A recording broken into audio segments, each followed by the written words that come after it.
Video பார்த்துட்டு எல்லாத்துக்கும் வணக்கம். இன்றைக்கி என்ன பார்க்க போகிறோம் அப்படின்னு பார்த்தீங்கன்னா 10 மைண்ட் ப்ளோவிங் சைக்கிள் பெட் தான் பார்க்க போகிறோம்.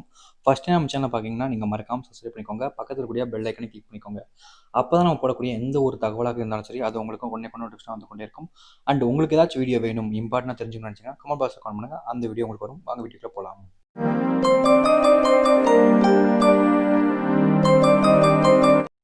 நீங்கள் ஒரு ஆணை காதலித்த பிறகு உங்களுடைய நிம்மதி அந்த ஆணினால் தொலைக்கப்படுகிறது என்றால் அந்த ஆண் உங்களை உயிருக்குயிராக காதலிக்கிறார்கள் என்ற அர்த்தம். இது என்னன்னு அப்படின்னு பார்த்தீங்கன்னா, உங்கள் லைஃப்பில் ஒருத்தவங்க உங்களை விரும்புகிறாங்க, ஆனால் உங்களோட நிம்மதி தொலைக்கப்படுது. பட் உங்களை உயிருக்குயிராக விரும்புகிறாங்கன்றாங்க. கண்டிப்பாக உங்களுக்கு கன்ஃபியூஷன் இருக்கும். இதுக்கு முக்கியமான ரீசன், உங்களுக்கு எந்த அளவுக்கு ஒருத்தங்க ரொம்ப டார்ச்சர் பண்ணுறாங்களோ, ஐ மீன் கால் பண்ணுறது, என் கூட பேசுன்னு சொல்கிறது, நீங்கள் லவ் பண்ணதுக்கப்புறம் சரியா, லவ் பண்ணி 1 இயரோ இல்லை 1 வருஷமோ 6 மாதமோ எப்போனாலும் சரி, கால் பண்ணி அதிகமாக உங்க கூட பேசுறது, உங்கள் கூடயே இருக்குன்னு நினைக்கிறது, இப்படிப்பட்ட விஷயங்கள் பண்ணுறாங்கன்னா அது உங்களுக்கு கஷ்டமாக இருக்கலாம், உங்களுக்கு பிடிக்காம இருக்கலாம். பட் அந்த ஆணிடத்தில் ஒரு உண்மையான காதல் இருக்கும். அதை நீங்கள் புரிஞ்சுக்கணும். நீங்கள் ஒரு ஆணை அதிக அளவில் காயப்படுத்தும் போது மட்டும்தான் அந்த ஆணின் வாழ்க்கையில் நீங்கள் செய்த அனைத்தும் ஞாபகம் வந்து உங்கள் வாழ்க்கையை விட்டு செல்வதற்கும் காரணமாக அமையும்.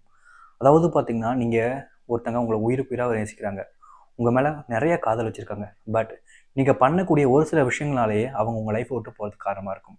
அதுக்கு முக்கியமான விஷயம், ஒருத்தங்க உங்களை விரும்புகிறாங்க அப்படின்ற போது அவங்கள நீங்கள் அளவு கடந்து காயப்படுத்த முயற்சி பண்ணாதீங்க. சப்போஸ் நீங்கள் அளவு கடந்து அவங்கள காயப்படுத்திட்டீங்க அப்படின்னா லைஃப் லாங் அவங்க உங்கள் லைஃப்பில் வராத அளவுக்கு உங்களை விட்டுட்டு போயிடுவாங்க. ஸோ அதனால் என்றைக்குமே அப்படி பண்ணாதீங்க. ஒரு ஆண் ஒரு பெண்ணை விரும்பும் போது அந்த பெண் செய்யும் தவறுகளை எளிதில் மன்னித்து விடுகிறார்கள் என்றால் அந்த ஆண் எளிதில் மறந்து விடுவார்கள். அதாவது பார்த்தீங்கன்னா, இங்கே இருக்கக்கூடிய நிறைய நபர்கள் பார்த்தீங்கன்னா, ஒரு விஷயம் நடக்குது, நீங்கள் ஒரு தப்பு பண்ணிட்டீங்க, ஆணாக இருக்கலாம் பெண்ணாக இருக்கலாம், யாருனாலும் சரி ஒரு தப்பு பண்ணிட்டாங்க அப்படின்ற போது அந்த ஒரு விஷயத்த எளிதில் மன்னிக்க மாட்டாங்க. பட் ஈஸியாக மறந்துடுவாங்க.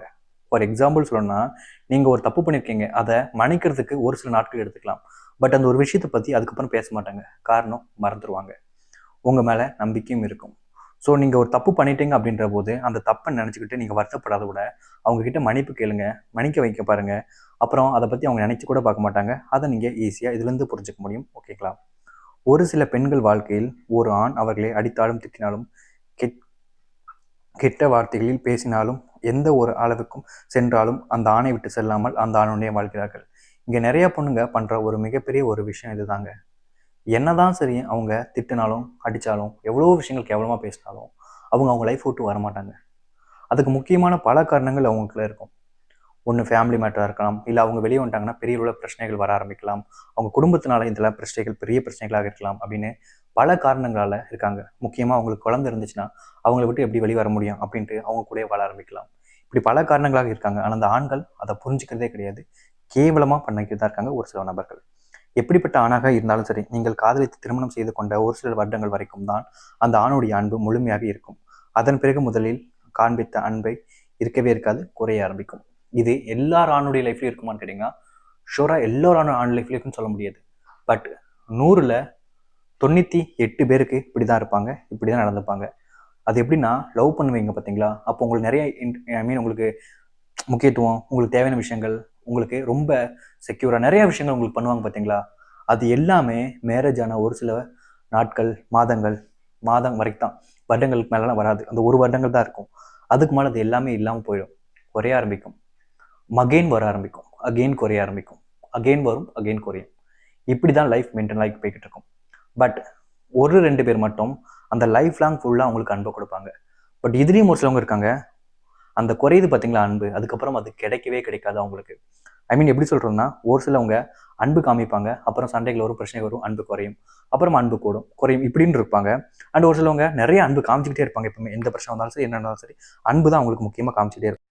இன்னொரு செட் ஆஃப் பீப்புள் பார்த்தீங்கன்னா, அவங்களோட லைஃப்பில் அவங்க கண்டிப்பாக லைஃப் வாழ்ந்துருப்பாங்க. அவங்க கூட கல்யாணம் முடிச்சு ஒரு 1 இயர் ஆயிருக்கும், உங்களுக்கு குழந்தை கூட பிறந்திருக்கலாம். அந்த 1 இயர் முடியும் போது, சப்போஸ் 1 இயர் ஆகும்போது அந்த டைமுக்கு அப்புறம் அவங்க உங்களுக்கு முக்கியத்துவம் கொடுக்க மாட்டாங்க. முக்கியமாக அவங்களுக்கு நீங்கள் போரிங் ஆக ஆரம்பிச்சிருவீங்க. அவங்களுக்கு உங்கள் மேலே இன்ட்ரெஸ்ட்டும் இல்லாமல் போகும். ஸோ லைஃப்பில் நிறைய டைப் ஆஃப் இருக்காங்க. ஒவ்வொருத்தவங்க ஒவ்வொரு விதமாக இருப்பாங்க. ஒரு சிலவங்க புரிஞ்சுக்கிற போது அன்பு காமிப்பாங்க, ஒரு சிலவங்க இவங்களுக்கெல்லாம் அன்பு காமிக்கணுமான்னு இருப்பாங்க, ஒரு சிலவங்க வேற ஒருத்தவங்க வேணும்னு நினைப்பாங்க. இப்படி நிறைய லைஃப்பில் நிறைய பேர் வித்தியாசமான கேரக்டர் இருக்க தான் செய்வாங்க. ஸோ உங்கள் லைஃப்பில் நீங்கள் விரும்பக்கூடிய ஆண் உங்களுக்கு அதிக முக்கியத்துவம் கொடுக்குன்னா, நீங்கள் அவங்க கேரக்டருக்கு ஏற்ற மாதிரி நீங்கள் நடந்துக்கிட்டிங்கன்னா கண்டிப்பாக அதை சேஞ்ச் பண்ண முடியும். ஸோ கைஸ், இந்த ஒரு வீடியோ உங்களுக்கு யூஸாக இருந்துச்சு, பிடிச்சிருந்துச்சுன்னா லைக் பண்ணுங்கள், உங்கள் ஃப்ரெண்ட்ஸ் அண்ட் ஃபேமிலி ஷேர் பண்ணுங்கள். இதே மாதிரி வேறு நிச்சய வீடியோ பார்க்குற வரைக்கும் see you, tata, bye bye.